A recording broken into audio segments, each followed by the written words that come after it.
السلام علیکم ورحمۃ اللہ وبرکاتہ. نحمده ونصلي على رسوله الكريم. اما بعد فاعوذ بالله من الشیطان الرجیم. بسم اللہ الرحمن الرحیم. یا ایها الناس انا خلقناکم من ذکر وانثى وجعلناکم شعوبا وقبائل لتعارفوا ان اکرمکم عند اللہ اتقاکم ان اللہ علیم خبیر. صدق اللہ العظیم. اللہ رب العزت نے انسان کو پیدا کیا اور پوری دنیا کے اندر انسانوں کو پھیلایا، اور پھر ان کے اندر اللہ نے ان کو مختلف خاندانوں، مختلف قبیلوں، مختلف برادریوں میں تقسیم کر دیا.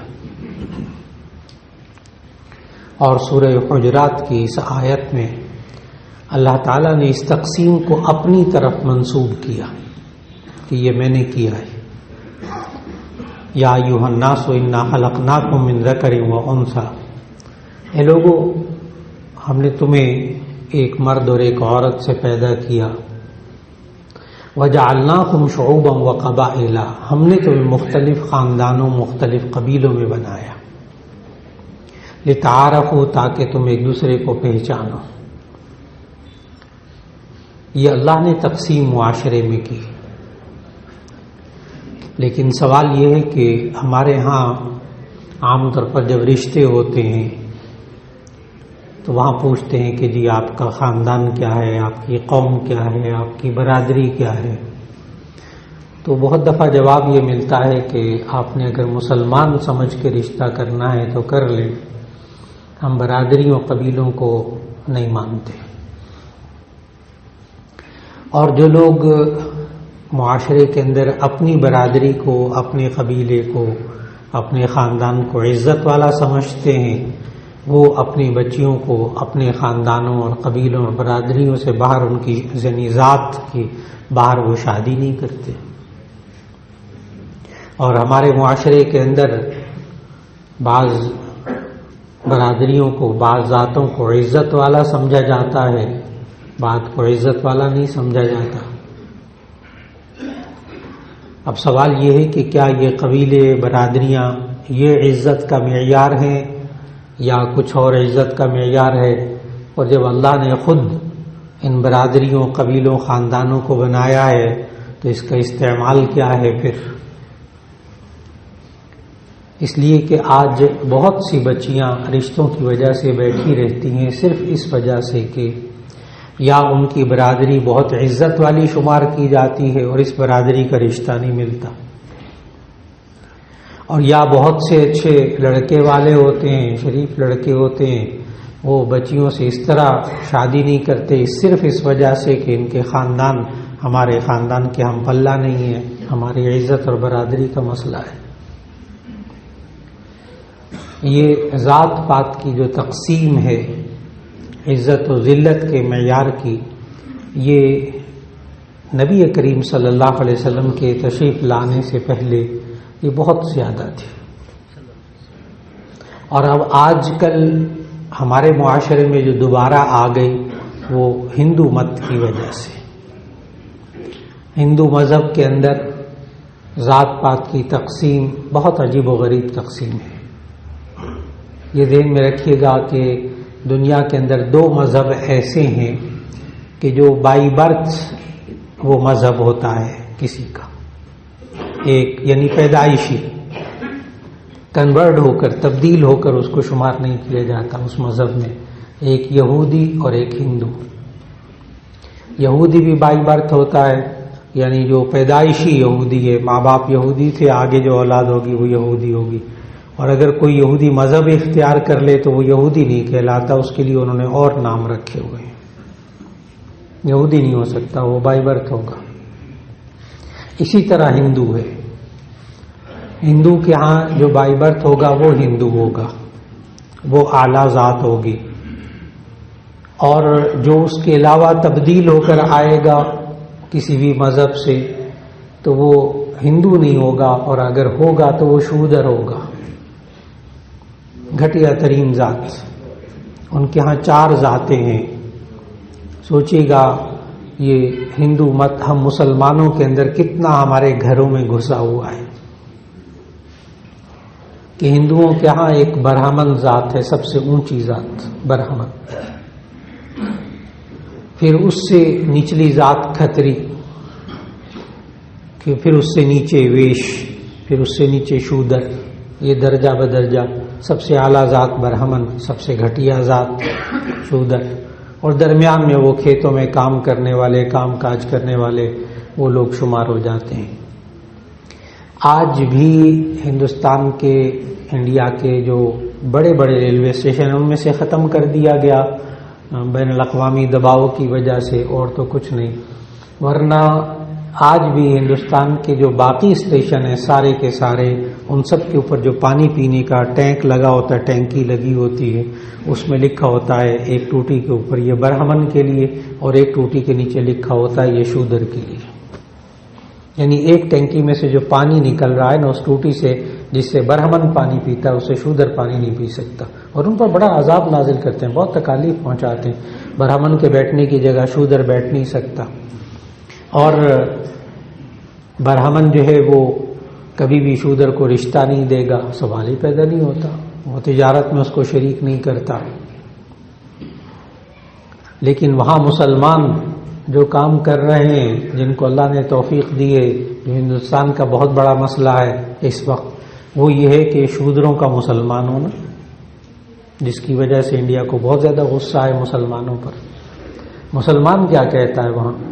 مسلمان کہتا ہے شودر کو کہ تم صرف اتنا کہہ دو لا الہ الا اللہ محمد رسول اللہ صلی اللہ علیہ وسلم، صرف اتنا کہہ دو کہ اللہ کے سوا کوئی معبود نہیں اور محمد صلی اللہ علیہ وسلم اللہ کے رسول ہیں. اس کو تسلیم کر لو، کہہ دو ہمارے گھر میں آ کے ہمارے ساتھ بیٹھ کر کھانا کھاؤ، ہمارے بزنس میں شریک ہو جاؤ، تجارت میں شریک ہو جاؤ، ہماری بیٹیوں کا رشتہ ہم تمہارے ساتھ کرنے کو تیار ہیں. مسلمان کہتے ہیں شودروں سے. ظاہر شودر مسلمان ہوگا. پھر بالکل وہی چیز نبی کریم صلی اللہ علیہ وسلم جب تشریف لائے اس وقت یہ چیز تھی. قریش جو تھے وہاں اس علاقے میں، اور جگہوں میں تھا دنیا میں، لیکن قریش کے اندر یہ بہت بیماری تھی. وہ اپنے آپ کو، جامع ترمذی کی حدیث میں آتا ہے کہ وہ اپنے آپ کو حمص کہتے تھے. حمص، حا میم سین.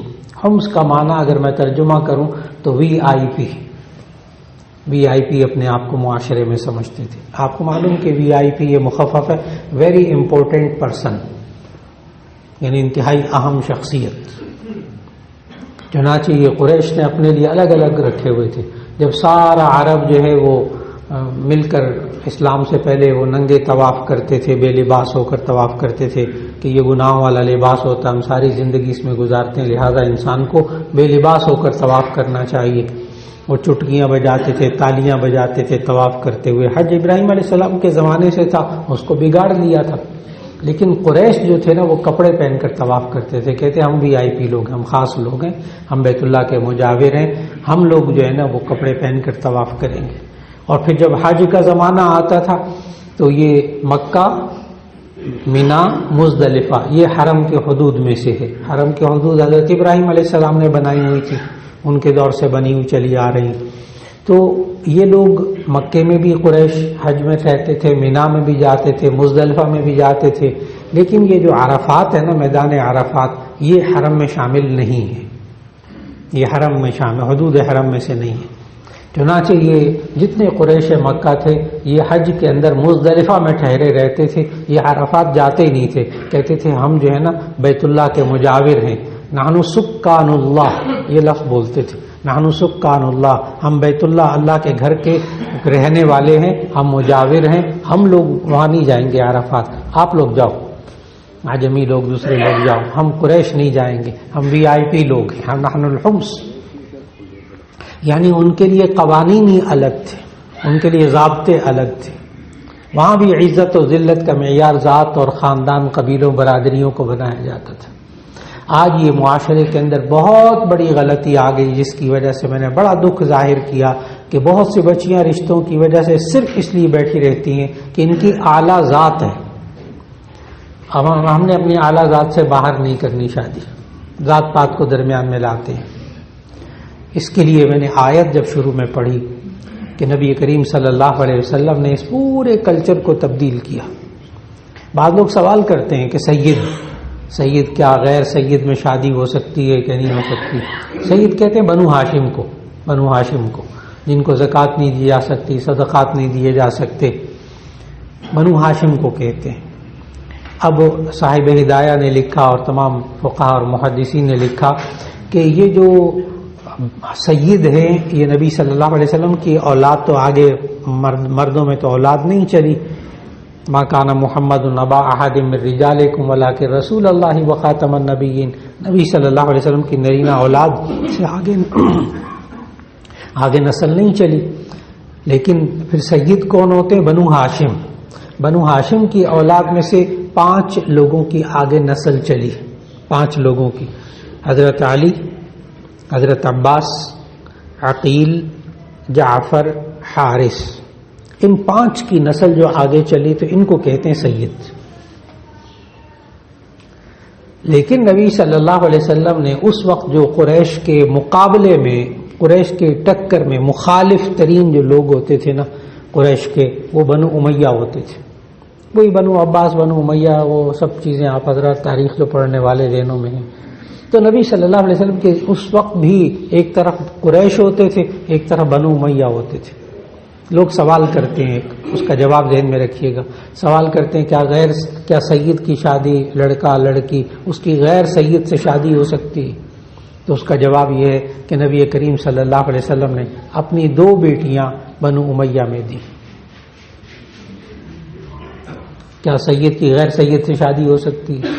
حضرت عثمان غنی رضی اللہ تعالیٰ عنہ یہ بنو امیہ میں سے تھے، یہ قریش میں سے نہیں تھے۔ پہلے ایک بیٹی تھی، وہ فوت ہو گئی، پھر دوبارہ دوسری بیٹی کا نکاح ان سے کیا، ذوالنورین کہتے ہیں ان کو۔ تو نبی صلی اللہ علیہ وسلم نے ان روایات کو توڑا جو عرب کے اندر تھی۔ آج وقت کی بہت بڑی ضرورت ہے کہ بعض ہمارے ہاں بھی جامعہ شفیہ کا جو داخلہ فارم بنا ہوا ہے، اس داخلہ فارم کے اوپر لکھا ہوا ہے قوم، کہ آپ کا پتہ کیا ہے اور آپ کی قوم کیا ہے اور آپ کا والد کا نام کیا ہے، جیسے پوچھتے ہیں۔ تو وہاں قوم کا لفظ دیکھ کر بعض حضرات وہ جامعہ شفیہ کے داخلہ فارم کے اوپر اشکال کرتے ہیں، کہتے ہیں مولانا آپ مدرسوں میں بھی یہ قوم پوچھتے ہیں، ذات پوچھتے ہیں، برادری پوچھتے ہیں، آپ لوگ بھی اس میں آ گئے۔ حالانکہ پھر ان کو آیت سناتے ہیں سورہ حجرات کی یہی آیت کہ وہاں قوم کیوں لکھا، یا ایھا الناس انا خلقناکم من ذکر و انثی وجعلناکم شعوبا وقبائل لتعارفوا۔ یہ اللہ کہہ رہا ہے ہم نے مختلف قبیلوں، خاندانوں، برادریوں میں تمہیں تقسیم کیا ہے، اس کا مقصد اللہ نے خود بتایا، لتعارفوا، تاکہ تم ایک دوسرے کو پہچانو، تعارف کے لیے۔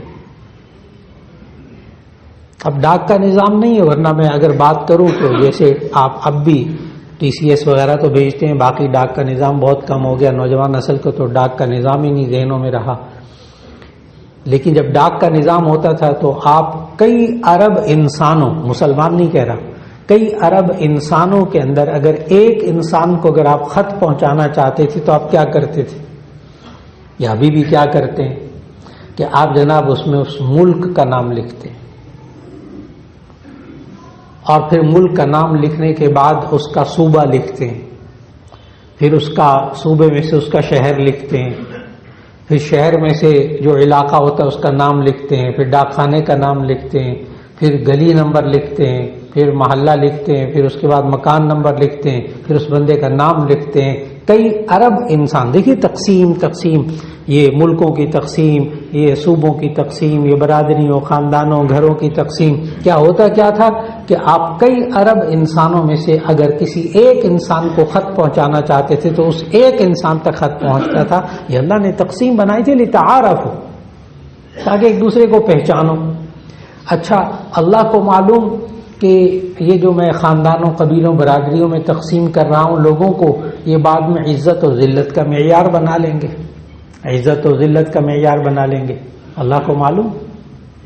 لہذا اسی آیت کے اندر دوسرا جملہ اللہ تعالیٰ نے فرما دیا، یا ایھا الناس انا خلقناکم من ذکر و انثی وجعلناکم شعوبا وقبائل لتعارفوا ان اکرمکم عند اللہ اتقاکم، کہ ہم نے مختلف خاندانوں مختلف قبیلوں میں تمہیں بنایا لتعارف ہو، تاکہ تم ایک دوسرے کو پہچانو۔ یہ عزت ذلت کا معیار نہیں ہے، عزت ذلت کا معیار کچھ اور ہے۔ ان اکرمکم عند اللہ اتقاکم، تم میں سے زیادہ عزت والا اللہ کے نزدیک وہ ہے جو تم میں سے زیادہ متقی، زیادہ پرہیزگار ہے۔ اس لیے آج وقت کی بہت بڑی ضرورت ہے کہ نوجوان بچے اور بچیوں کی شادی کرتے وقت کن چیزوں کو سامنے رکھا جائے اور کن چیزوں کو سامنے نہ رکھا جائے۔ بخاری شریف کی حدیث، نبی صلی اللہ علیہ وسلم نے ان احادیث میں یہ سمجھایا کہ لوگ 5 چیزیں دیکھتے ہیں، لوگ 5 چیزیں دیکھتے ہیں۔ نمبر 1 دین، مذہب، نمبر 2 خاندان، نمبر 3 اخلاق اور کردار، نمبر 4 مال و دولت، نمبر 5 شکل و صورت۔ یہ 5 چیزیں لوگ دیکھتے ہیں۔ یہ نہیں کہا نبی صلی اللہ علیہ وسلم نے کہ تم شکل و صورت کے بنا پر شادی نہ کرو، مال کو بالکل مت دیکھو، منع نہیں کیا۔ حدیث کے الفاظ کا میں مفہوم سمجھا رہا ہوں کہ نبی صلی اللہ علیہ وسلم نے فرمایا لوگ 5 چیزیں دیکھتے ہیں رشتہ کرتے وقت۔ دین کو دیکھتے ہیں، مذہب کیا ہے، اخلاق کردار کو دیکھتے ہیں، حسب و نسب کو دیکھتے ہیں، خاندان، اور پھر اس کے ساتھ ساتھ شکل و صورت کو دیکھتے ہیں، مال و دولت کو دیکھتے ہیں۔ لیکن تم لوگوں کو سب سے زیادہ دین کو دیکھنا چاہیے، ان کی دینداری کو دیکھنا چاہیے۔ ان لوگوں کو سب سے پہلے دینداری کو دیکھنا چاہیے۔ آج جو نوجوان ہیں ہمارے بچے اور بچیاں، وہ مال و دولت اور شکل و صورت، ان دونوں پر پوری توجہ ان کی مرتکز ہوتی ہے، بس شکل و صورت، مال و دولت۔ اور ماں باپ جو دیکھتے ہیں چیزیں، وہ ظاہر ہے کہ اخلاق، کردار، رہن سہن، ان کا خاندان کیا ہے، اور سب سے پہلے جو بنیادی چیز ہے وہ ان کا دین دیکھنا۔ بہت دفعہ ہمارے معاشرے کے اندر آتا ہے کہ رشتے ہو جاتے ہیں، منگنیاں ہو جاتی ہیں اور مٹھائیاں تقسیم ہو جاتی ہیں، بعد میں پتہ چلتا ہے یہ تو قادیانی ہے، یہ تو خاندانی قادیانی ہو کا سارا۔ بہت دفعہ پتہ چلتا ہے، بہت دفعہ پتہ چلتا ہے یہ تو بیچارے مسلمان ہی نہیں، اور دین کو پوچھتا بھی نہیں، دیکھتے ہیں بس سب، باقی سب چیزوں کو دیکھتے ہیں، جو 4 چیزیں ان پر توجہ ہوتی ہے، لیکن ماں باپ اخلاق اور کردار پر پھر نظر رکھتے ہیں۔ لیکن نوجوان یہ صرف 2 چیزوں پر توجہ رکھتا ہے۔ یاد رکھ لیجئے گا، نوجوانوں کو خاص طور پر ذہن سازی کی ضرورت ہے کہ یہ 2 چیزیں ساری زندگی کام نہیں آتی، نہ شکل و صورت ساری زندگی کام آتی ہے، نہ مال و دولت ساری زندگی کام آتا ہے۔ جو کام آنے والی ہیں وہ پہلی 3 چیزیں ہیں، جس میں سب سے اہم دین، اس کے بعد ان کا خاندان، اس کے بعد اس کا اخلاق اور کردار، کہ جس سے آئندہ نسلوں پر اس کے اثرات ظاہر ہوں گے، نسلوں پر اثرات ظاہر ہوں گے۔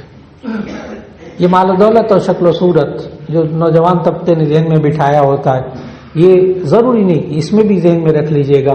بہت سے رشتہ تلاش کرتے وقت بہت سے حضرات پوچھتے ہیں کیا چیزیں ہمیں سامنے رکھنی چاہیے۔ جی، نبی صلی اللہ علیہ وسلم نے بتایا کہ 5 چیزیں ہیں، ان کا خیال کر لو، لیکن سب سے زیادہ اہم اس کی دینداری کو اہمیت دینا، بے دین سے رشتہ مت کرنا۔ اب دینداری کیا، اب رشتہ دیکھتے وقت بعض حضرات نا متقی تلاش کرتے، انتہائی تقوی والا ہو وہ تلاش کرتے، بہت اچھی بات ہے۔ ایک ہے دینداری۔ دینداری کیا چیز ہے اس کو سمجھنا ہوگا۔ دینداری میں کہ وہ اس کی زندگی میں گناہ کبیرہ نہ ہو، گناہ کبیرہ جو توبہ کے بغیر معاف نہیں ہوتے، اس کا وہ عادی نہ ہو۔ اگر کبھی گناہ کبیرہ ہوا ہے تو ایسی صورت میں توبہ اور استغفار کر لیا اور اب آگے زندگی میں نہیں نظر آ رہے، تو ایسی صورت میں وہ دینداری۔ بعض حضرات صرف اس وجہ سے رشتے کا انکار کر دیتے ہیں کہ جی فلاں انسان ہمارا رشتہ ہو رہا ہے لیکن مولانا کیا کریں ان کی داڑھی نہیں ہے۔ میں بہت ادب سے عرض کروں گا، داڑھی نہیں ہے، کیا رشتہ کرتے اپنی بیٹی کا کہ نہ کریں؟ بعض حضرات کہتے ہیں رشتہ تو کر رہے ہیں لیکن وہ نماز نہیں پڑھتا، نماز نہیں پڑھتا۔ اب دیکھنا یہ ہے نماز کیا وہ نماز کے منکر ہیں، کیا وہ نماز کا انکار کرتے ہیں، کیا وہ بچے نے داڑھی نہیں رکھی ہوئی تو پھر لوگ پوچھتے ہیں بعد میں کہ جی داڑھی میں اسلام ہے یا اسلام میں داڑھی ہے۔ لوگ پوچھتے ہیں بار بار یہ سوال کرتے ہیں، تو اس کا یہ داڑھی میں اسلام کا معنی ہے کہ اسلام میں داڑھی کا معنی یہ ہے کہ اسلام کے اندر داڑھی رکھنے کا حکم ہے، اور داڑھی میں اسلام ہے، اس کا مطلب یہ کہ جو داڑھی رکھتا ہے وہ مسلمان، جو داڑھی نہیں رکھتا وہ مسلمان نہیں، نعوذ باللہ من ذالک۔ اس کی حیثیت سنت موقدہ کی حیثیت ہے، سنت موقدہ کی حیثیت ہے، عقیدتاً آپ اس کو واجب کا درجہ دے سکتے ہیں، لیکن رشتہ تلاش کرتے وقت اپنے ذہنوں کو بہت واضح کر لینا چاہیے، اور خاص طور پر ہمارے اس معاشرے کے اندر بچوں اور بچیوں کی پسند کا خیال کر لینا چاہیے۔ نبی صلی اللہ علیہ وسلم نے تو یہاں تک ارشاد فرمایا، ایک انصاری صحابی تھے، انہوں نے ابھی منگنی کر لی، تو نبی صلی اللہ علیہ وسلم نے فرمایا کیا تم نے اس کو دیکھ لیا، تم نے اس کو دیکھ لیا لڑکی کو؟ تو انہوں نے کہا نہیں یا رسول اللہ میں نے دیکھا نہیں۔ نبی صلی اللہ علیہ وسلم نے فرمایا تم دیکھ لیتے تو اچھا ہو۔ تو اب لوگ سوال کرتے ہیں دیکھیں کیسے، تو میں ان کو بڑا واضح جواب دیتا ہوں، جیسے آپ کی بہن کا رشتہ اگر کوئی آئے تو آپ اس رشتے کو دکھانا چاہیں تو کس احترام اور کس پروٹوکول، کن آداب کے ساتھ آپ رشتہ دکھائیں گے؟ جا کر کسی کی بیٹی کا بھی رشتہ اسی طرح عزت کے ساتھ دیکھ لیا جائے۔ اب نوجوان طبقہ پھر سوال کرتا ہے، وہ کہتا ہے کہ جی کیا پسند کی شادی کرنا ناجائز ہے؟ یہ بھی بہت سوال ہوتا ہے بچوں کا، کالج یونیورسٹیز کے اندر جب لیکچر ہوتے ہیں یہ سوالات ہوتے ہیں، کیا پسند کی شادی کرنا ناجائز ہے؟ تو ان سے پھر یہ سوال کرتا ہوں میں کہ مجھے کوئی آیت، کوئی حدیث ایسی دکھائیں جس میں یہ لکھا ہو کہ جو ناپسند ہو اسے شادی کرو۔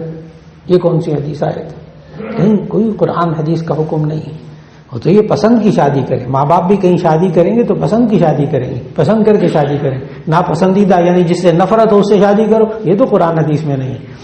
لیکن ہمارے معاشرے کے اندر جو پسند سے مراد ہے وہ یہ ہے کہ اس کے ساتھ ہوٹلنگ کی ہو، اس کے ساتھ سیر و تفریح کی ہو، اس کے ساتھ وقت گزارا ہو، اس کے ساتھ دوستیاں کی ہوں، اس کے ساتھ رات کو 3-3 4-4 گھنٹے اس کے ساتھ موبائل پہ باتیں کی ہوں، تصاویر شیئر کی ہوں واٹس ایپ میں اور فیس بک پہ، اور نتیجہ یہ ہوتا ہے کہ جو باتیں شادی کے بعد کرنے کی ہوتی ہیں یہ نوجوان پہلے سے کر چکے ہوتے ہیں، نتیجہ یہ کہ شادی کے بعد ان کی ناکام زندگی ہوتی ہے۔ یہ بے دینی ہے، یہ بے دینی ہے۔ یہ وہ والی چیزیں ہیں کہ جس سے ہمیں اپنے بچوں کو روکنا چاہیے، ہمیں نوجوان نسل کو روکنا چاہیے، اور نوجوان نسل کی سوچوں کا، ان کے رویوں کا، ان کے حالات کا خیال رکھ کر پھر رشتہ طے کرنا چاہیے۔ آج کی نشست میں جو بات عرض کر رہا تھا وہ یہ کہ آج نوجوان بچے اور بچیوں کی شادیاں جو سب سے بڑی رکاوٹ اس معاشرے کے اندر وہ یہ، اور پھر مال و دولت کو بیچ میں لا کر مقابلہ بازی، اپنی ٹکر سے رشتے کرنا، اپنی ٹکر والوں سے رشتے کرنا، اپنے مال و دولت کے اعتبار، اپنے سٹیٹس کے اعتبار سے رشتے کرنا۔ نبی صلی اللہ علیہ وسلم نے ان چیزوں کی تعلیم ہمیں نہیں دی، ہمیں نہیں دی کہ یہ سٹیٹس، یہ مقام ٹھیک ہے، بالکل ایسے حالات ہو جائیں کہ جس میں بہت مشکلات پیش آئیں اس کو دیکھ لیا جائے۔ تو آج کی نشست میں صرف یہ عرض کرنا مقصود ہے کہ آج ہمارے معاشرے کے اندر جو یہ ذات پات، برادریوں اور صرف جو ہے وہ خاندان، حسب و نسب کو دیکھ کر شادی کرنا اور پھر مال و دولت کو شادی کرنا، آج ہمیں رویے تبدیل کرنے ہوں گے اس نوجوان نسل کے لیے، اور جتنی جلدی نوجوان بچے اور بچی کی شادی ہو سکے کر دی جائے۔ ان بچوں کی تعلیم کی وجہ سے شادی کو مؤخر نہ کیا جائے، ماں باپ سرپرستی کریں، ماں باپ سرپرستی کریں، جب بچے جوان ہو جائیں، بچیاں جوان ہو جائیں، اچھے رشتے آئیں، اس سے پھر اچھا رشتہ، پھر اس سے اچھا رشتہ، اس انتظار میں عمر گزر جاتی ہے ہمارے بچے اور بچیوں کی۔ جب مناسب رشتہ آئے شادی کر دی جائے، اور پھر اس کے بعد ماں باپ سرپرستی کریں، یہ تعلیم بھی حاصل کرتے رہیں۔ اعلیٰ تعلیم بہت سے لوگ ایم فل کرتے ہیں، پی ایچ ڈی کرتے ہیں، اور ایم بی بی ایس کرنے کے بعد پتہ نہیں کتنی اسپیشلائزیشن کرتے ہیں، شادیوں کے بعد بہت سارے امور کو انجام دے دیتے ہیں، پھر پہلے یہ اپنا گھر بنا لے، پہلے اس کا بھی کوئی مرتبہ ہو جائے، پہلے یہ بھی کمانے لگ جائے، پھر اس کے بعد پاؤں پہ کھڑا بھی ہو جائے، پھر اس کے بعد شادی ہوگی، اتنے میں وہ عمر گزر جاتی ہے۔ اللہ رب العزت ہمیں ان بچوں، نوجوان بچے اور بچیوں کو گناہ کی زندگی سے بچانے کے لیے ان کو ان 5 چیزوں کو سامنے رکھ کر، اور اس میں بھی سب سے زیادہ دینداری کو سامنے رکھ کر، اللہ تعالی ہمیں بچوں کو اپنے فرائض اور بچیوں کے فرائض سے پورا کرنے کے اللہ تعالی توفیق عطا فرمائے۔ وآخر دعوانا ان الحمد للہ رب العالمین۔